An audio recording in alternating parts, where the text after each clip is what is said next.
నమస్తే, తెలుగు రాజ్యంకి స్వాగతం. నేను మీ సంధ్య. ఒకప్పుడు ఇంక్లూడింగ్ మా చిన్నప్పుడు కూడా మతాలకు కానీ ప్రాంతాలకు కానీ వీళ్ళదా కులము వీళ్ళదా జాతి అని కానీ ఈ విభేదాలు కావచ్చు, భేషజాలు కావచ్చు నిజంగా ఆ టైంలో లేవు. అంటే మా ఇంట్లో పండుగైనా ముస్లింలు వచ్చేవారు, ముస్లింలో ఇంట్లో పండుగలైనా మేము వెళ్ళేవాళ్ళం. అలాంటి స్నేహపూర్వక భావం అనేది ఉండేది. ఇప్పుడు పరిస్థితి మారిపోయింది అనుకోండి. ఎంతలా స్నేహపూర్వకంగా ఉండేదంటే బాలీవుడ్లో రిలీజ్ అయిన అమర్ అక్బర్ ఆంటోనీ అనేలాంటి సినిమాను కూడా తెలుగు రాష్ట్రాలతో సహా దాన్ని ఓన్ చేసుకున్న పద్ధతి, ఆ విధానము ఇప్పటికీ ఒక చర్చ. అది ఆ సినిమా వచ్చి 50 ఏళ్ళు పూర్తవుతుంది. అమర్ అక్బర్ ఆంటోనీ గురించి మరికొన్ని విశేషాలు మనకు తెలియజెప్తాను అంటున్నారు చరిత్రకారులు, సినీ రాజకీయ విశ్లేషకులు చిల్లెగడ్డ శ్రీకాంత్ గారు. ఆయన మాటలోనే మరింత సమాచారం. శ్రీకాంత్ గారు నమస్తే. నమస్కారం సంధ్య. నిజంగా ఒకప్పుడు పరిస్థితులు ఇప్పుడు పరిస్థితులు అసలు కంపేర్ చేసుకోవడానికి కూడా లేవులేండి.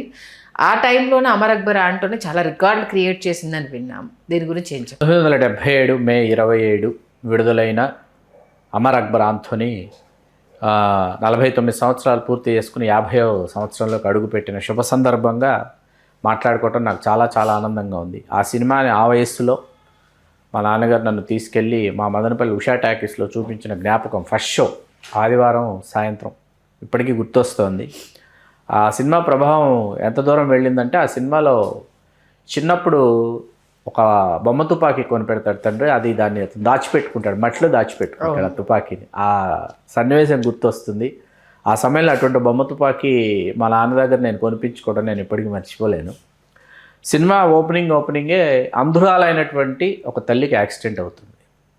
అంధురాలైన తల్లికి యాక్సిడెంట్ అవ్వగానే దానిని అటెండ్ అవ్వాల్సినటువంటి పోలీస్ ఇన్స్పెక్టర్ ఎవరైతే ఉంటారో ఆవిడకి రక్తం అవసరమైందని నా రక్తం తీసుకోండి అంటాడు అతను అమర్.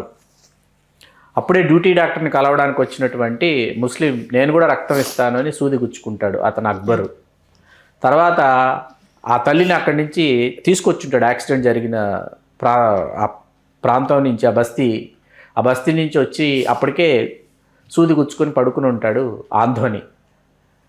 వాళ్ళు ముగ్గురు తప్పిపోయిన కొడుకులు ఆమెకి, ఒకే తల్లి కొడుకులు. ఆమెకు తెలియదు, వీళ్ళకి తల్లి ఆమె అని తెలియదు. ఆమె పేరు భారతి. తల్లి భారతికి హిందూ, ముస్లిం, క్రిస్టియన్స్ అమర్ అక్బర్ ఆంటోనీ రక్తం ఇస్తున్నారు. బిగ్ బ్యాంగ్తో టైటిల్స్ మొదలవుతాయి. లక్ష్మీకాంత్ ప్యారేలాల్ గారి మ్యూజిక్తో అమర్ అక్బర్ ఆంటోనీ టైటిల్స్ పడేటప్పటికి ఒక్కసారిగా థియేటర్లో ఎక్కడ లేనటువంటి హర్షధ్వానాలు, అసలు వీలలు, కేకలు, చప్పట్లు అనమాట. మన్మోహన్ దేశాయ్ గారు ఏంటంటే 23 ఏళ్లకే దర్శకుడు అయ్యాడు. రాజ్ కపూర్ లాంటి స్టార్ని అప్పటికే చెలియా అనే సినిమాతో ఆయన్ని డైరెక్ట్ చేశాడు. గుజరాతీ.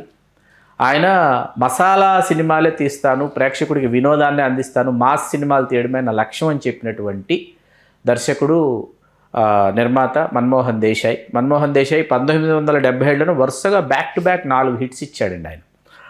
చాచా భతీజా, పర్వరిష్, ధరంవీరు, అమర్ అక్బర్ ఆంటోనీ 4 సూపర్ హిట్స్ ఇచ్చినటువంటి వ్యక్తి. లాస్ట్ అండ్ ఫౌండ్ ఫార్ములా అంటారు. అంటే ఈ 4 సినిమాలు కూడా లాస్ట్ అండ్ ఫౌండ్ ఫార్ములా, అంటే తప్పిపోయిన వాళ్ళు తిరిగి కలుసుకోవడం అనేటటువంటి ఫార్ములా. ఇది వక్త్ అనే హిందీ సినిమాతో ఈ ఫార్ములా తెర మీదకి వచ్చి, యాదవ్ కీ బారాత్ సినిమాతో నాసీర్ హుస్సేన్ గారు దీనిని చాలా పాపులర్ చేశారు.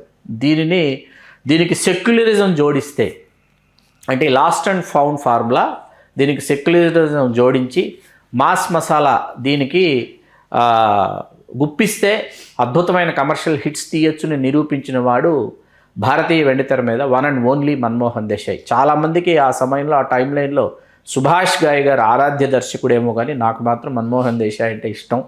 ఒక నసీబ్ కావచ్చు, సుహాగ్ కావచ్చు, మర్ద్ కావచ్చు, కూలీ కావచ్చు, ఇలాంటి సినిమాలు అమితాబ్ బచ్చన్ గారితో తీసి సూపర్ డూపర్ హిట్స్ ఇచ్చినటువంటి డైరెక్టరు, ప్రొడ్యూసరు. తన 59వ ఏట 1994లో వెన్ను సంబంధిత సమస్యలతో బాధపడుతూ ఆయన మరణించారు. భార్య చనిపోయి ఒంటరితనం అనుభవిస్తూ అప్పటికే గొప్ప సినిమాలు, కమర్షియల్గా కాసుల గలగలలు అసలు కురిపించినటువంటి సినిమాలు తీసినటువంటి దర్శకుడు.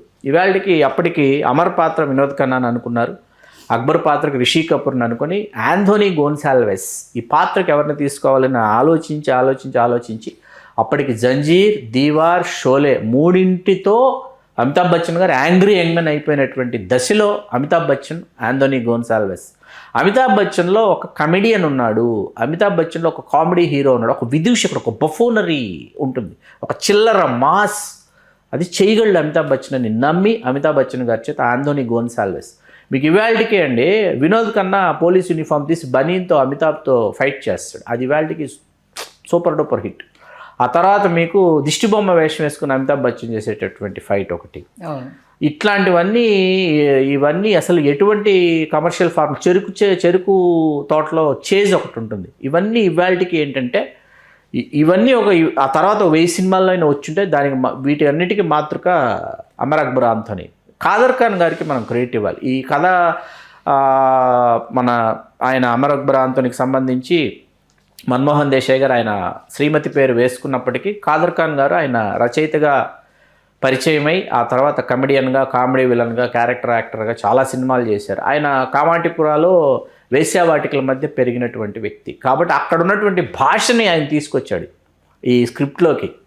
అపున్, మాంగ్తా హై, తర్వాత సాలిడ్, ఇవన్నీ అమితాబ్ బచ్చన్ గారి వాయిస్లో అమితాబ్ బచ్చన్ గారికి పలికించినటువంటి ఆయన మాడ్యులేషన్లో అద్భుతంగా అమరాయి. మరీ ముఖ్యంగా బొమ్మ తుపాకీ, ఆ మట్టిలో దాచిపెట్టిన ఆ తుపాకీని తర్వాత వినోద్ ఖన్నా ఎప్పుడైతే ఆ మట్టితో తీస్తుంటే ప్రాణ్ గారు అప్పటికి వచ్చేసి ప్రాణ్ గారు చూసి తండ్రి కొడుకుని, కొడుకు తండ్రిని గుర్తుపట్టే సన్నివేశంలో ఇవాళ మీరు ఆ సన్నివేశం చూసినా మీరు తెలియకుండా ఏడ్ చేస్తారు, కరెక్ట్ అయిపోతారు. ఇవాళకి తెలియకుండా ఏడ్ చేస్తాం ఆ సన్నివేశం చూస్తే. అసలు షబానా ఆజ్మీ గారు, నీతు సింగ్, పర్వీన్ బాబీ హీరోయిన్లు, కమర్షియల్గా ఏ హంగులు ఉండాలి, ఎంతలో ఉండాలి, ఏ స్థాయికి వెళ్ళిపోయాడంటే మన్మోహన్ దేశాయ్ గారి సినిమాలో ఆయన అప్పటికి మనకి షిరిడి సాయిబాబా గారు ఇంకా పూర్తి స్థాయిలో ప్రచారం ఊపందుకునే సమయంలో కూడా షిరిడి సాయిబాబా గారి మీద ఒక పాట పెట్టి ఆ పాట తర్వాత నిరూపరాయ్ గారికి తల్లిగారికి కళ్ళు వస్తాయి, ఆవిడకి చూపు వస్తుందని చెప్పేసి సాంగ్ తర్వాత కంటిన్యూషన్ సీన్ అనమాట.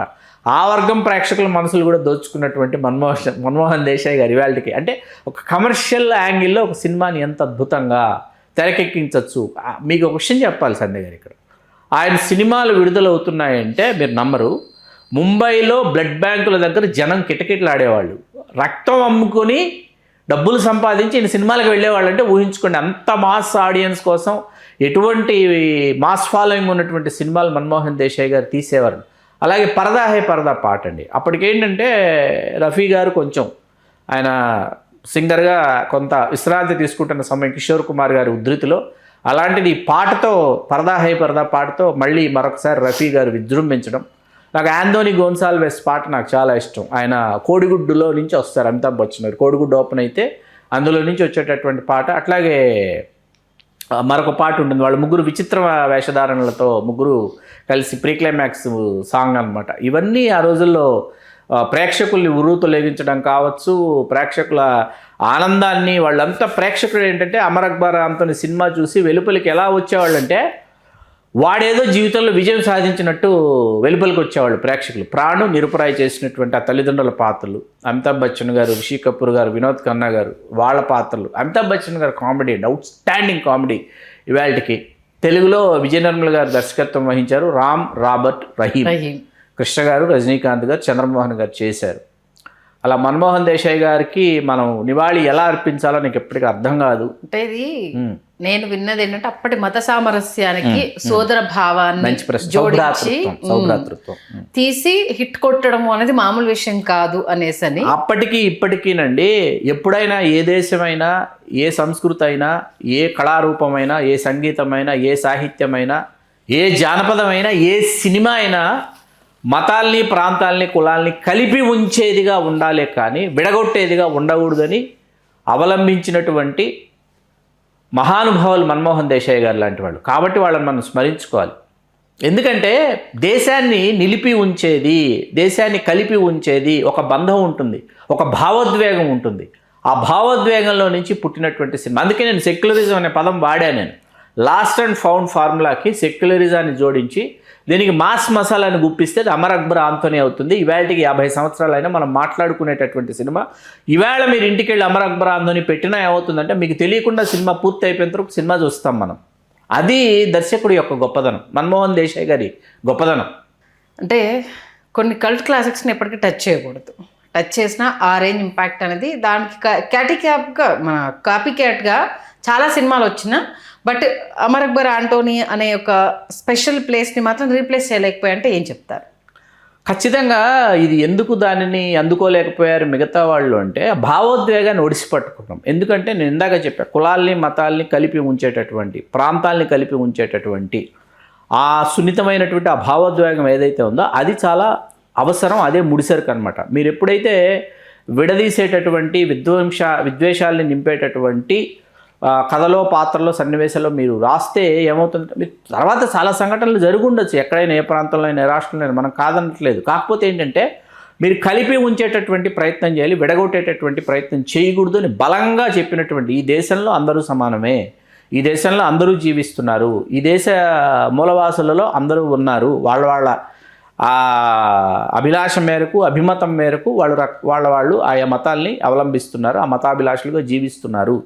దానిని గౌరవిస్తూ మనం వాళ్ళు ఒకరినొకరు ఎంత బాగా ఎంత అద్భుతంగా అర్థం చేసుకుని వాళ్ళు కలిసికట్టుగా జీవించారు అనేటటువంటి ఒక మూలసూత్రం ఏదైతే ఉందో దానిని అద్భుతంగా వెండితెర మీద ఆవిష్కరించినటువంటి దర్శకుడు మన్మోహన్ దేశాయ్ గారు. ఓకే, అంటే అప్పటికి అంటే ముగ్గురు హీరోలను కలిపి సినిమా తీశారు. మల్టీ స్టారర్లు అనమాట. అప్పటి వక్త్ అనే సినిమా చాలా భారీ మల్టీ స్టారర్ అండి. అంత క్రితం ఇట్లాంటి లాస్ట్ అండ్ ఫౌండ్ ఫార్ములాతో వచ్చినటువంటి వక్త్ సినిమా తర్వాత ఏమైందంటే యాదవ్ కి భారత్, అందులో కూడా వినోద్ ఖన్నా గారే హీరో అనమాట, నాజీర్ హుస్సేన్ గారు తీశారు. ఇవి మన్మోహన్ దేశాయ్ గారిని బాగా ఆలోచింపజేశాయి. ఆయన అక్కడి నుంచి ఏం చేశారంటే నసీబ్ ఆ తర్వాత తీశారు. ఆయన నసీబ్లో ఏంటంటే, నసీబ్ 1981లో వచ్చింది. నసీబ్లో ఏంటంటే అమితాబ్ బచ్చన్ గారు, శత్రుఘ్న సిన్హా గారు, మనకి రిషి కపూర్ అందులో ఉంటారు. ఆయనకి అక్కడి నుంచి మనకి అమర్ అక్బర్ ఆంటోనీ దీని దగ్గర నుంచి ఏమైపోయిందంటే ఇద్దరు హీరోలు ముగ్గురు హీరోలు అనేటటువంటి ఒక మల్టీ స్టారర్ అనేటువంటిది తీసుకొచ్చాడు ఆయన. తీసుకొచ్చి దీనికి సెక్యులరిజం ఖచ్చితంగా మీరు ఏ సినిమా తీసుకోండి, మీరు సెక్యులరిజం ఉంటుంది, ఖచ్చితంగా ఉంటుంది. సెక్యులరిజానికి సంబంధించిన సన్నివేశాలు ఉంటాయి. అప్పట్లో రిషి కపూర్, ఈ సినిమాలో రిషి కపూర్ కాస్ట్యూమ్స్ ఉంటాయి, ఉల్లిపొర లాంటి జుబ్బాలు, దాని లోపల బెజ్జాల బనియన్లు, అవి ఊపాయి. ఆ సమయంలో ముగ్గురు స్నేహితులు వెళ్ళి ఏ స్టూడియోకైనా వెళ్ళి ఫోటో తీసుకోవాలంటే దాని పేరు అమర్ అక్బర్ ఆంటోనీ ఫోటో అనేవాళ్ళు అనమాట. ఆయా గెటప్స్లో వీళ్ళు ఫోటోలు దిగేటటువంటి రోజులే. 77 నుంచి 80 వరకు ఏంటంటే ఆ మానియాలో ఉంచాడు. 77 మేలో రిలీజ్ అయితే 80 వరకు కూడా అమర్ అక్బర్ ఆంటోనీ మానియాలో ఉన్నారు ప్రేక్షకులు. 81లో నసీబు చేశాడు అనమాట ఆయన. ఆయనకు దొరికినటువంటి హీరో అటువంటి హీరో అండి. ఒక అమితాబ్ బచ్చన్ గారు దొరుకుతాయి. ఆయన నసీబ్ తీశాడు, మర్ది తీశాడు, కూలీ తీశాడు, సుహాగ్ తీశాడు, అమర్ అక్బర్ ఆంటోనీ తీశాడు. ఏ సినిమా ఈ సినిమాలు లేకపోతే ఇప్పుడు మనకి షోలే, జంజీరు, దీవారు ఇవి ఒక డాను, ఇవి ఒక అమితాబ్ని పరిచయం చేస్తే ఈ సినిమాలన్నీ ఇంకొక అమితాబ్ బచ్చన్ పరిచయం చేస్తాయి. అమితాబ్ బచ్చన్లో ఒక యాక్షన్ హీరో ఉన్నాడు, ఒక యాంగ్రీ యంగ్మెన్ ఉన్నాడు అని చెప్పిన సినిమాలు అవైతే అమితాబ్ బచ్చన్లో ఒక కామెడీ హీరో ఉన్నాడు, ఒక కమెడియన్ ఉన్నాడు. వాడికి హీరో వర్షిప్ ఆపాదిస్తే వాడు ఎట్లా ఉంటాడు, వాడు ఎట్లా బిహేవ్ చేస్తాడు.